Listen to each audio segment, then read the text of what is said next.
শাকিব মানেই ধামাকা, শাকিব মানে ব্লকবাস্টার। তবে কথাটা যেন 2025 সালের জন্য খাটছে না। 2024 সালের শেষ থেকেই শুরু হয়েছে শাকিবের শনির দশা।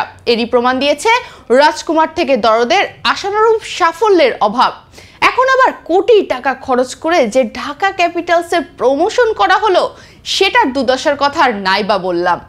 এখন সবার মনে একটাই প্রশ্ন উকি দিচ্ছে, নতুন বছরে বরবাদ কি ব্লকবাস্টার হবে নাকি বরবাদ হয়ে যাবে? 2024-এর 17 জুন মুক্তিপ্রাপ্ত তুফান ছিল দর্শকের কাছে সবচেয়ে আলোচিত সিনেমা। এরপর 11 এপ্রিল মুক্তি পায় রাজকুমার, তবে সেটা তেমন একটা ব্যবসা করতে পারেনি। বছরের শেষে 15 নভেম্বর মুক্তি পায় শাকিব অভিনীত দরদ। নায়কের এই সিনেমাটি নিয়ে ভক্তদের উচ্ছ্বাস ও উন্মাদনার কমতি ছিল না। মুভির প্রথম দিনে মাল্টিপ্লেক্সে সর্বোচ্চ বিক্রির রেকর্ড গড়ে সিনেমাটি। সিঙ্গেল স্ক্রিনেও শুরুটা খারাপ ছিল না, কিন্তু দুদিন না পেরোতেই চরম দর্শক খরায় ভুগেছে ছবিটি। শাকিবের সিনেমা দিয়ে যেখানে বাজিমাত করার কথা, সেখানে পুঁজি তোলা নিয়ে শঙ্কায় ছিলেন সিঙ্গেল স্ক্রিনের হল মালিকরা।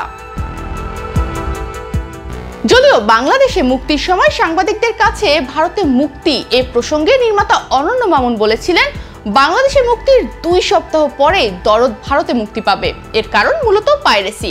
বাংলাদেশের পাশাপাশি বিশ্বের অন্যান্য জায়গায় বাংলা, হিন্দি ও তামিলে দরদ মুক্তি পেয়েছে, কেবল একটা দেশেই মুক্তি পায়নি। এটা বড় কোনো বিষয় নয়। সেই 2 সপ্তাহ গিয়েছে কবে, ভারতে আর মুক্তি পেল না। ফলে দরদের বেলায় প্যান ইন্ডিয়া মুভি আর হয়ে ওঠা হলো না। ঢালিউড মাতানোর পর বছর শেষে হইচই তুলে সাকিব প্রবেশ করলেন বিপিএল ক্রিকেটে। দেশের নাম করা নায়ক নায়িকাদের নাচে গানে ঢাকা ক্যাপিটালস প্রমোশন সবার মুখে মুখে ছড়িয়ে পড়লেও দিন শেষে খেলার মাঠে দেখা যায় অন্য এক চিত্র। 8টি ম্যাচের মধ্যে 7টিতেই হারতে দেখা যায় সাকিবের দলকে। এর মধ্যে একটি ম্যাচে জয়ের পর সাকিব তার ভেরিফাইড ফেসবুক পেজের পোস্টে লেখেন, টাইগার যখন ঘুরে দাগায় সব বরবাদ হয়ে যায়। কিন্তু এই এক ম্যাচ শেষেই ঢাকা ক্যাপিটালসের বরবাদ আরও উজ্জ্বল হয়ে ওঠে। এখন শুধু দেখার বাকি, নতুন বছরে কিং খানের বরবাদ কি তার এই অসময়ে শেষ করতে পারে, নাকি তার নতুন বছরটাও বরবাদ হয়ে যায়। তনিমা রহমান, বাংলাদেশ প্রতিদিন।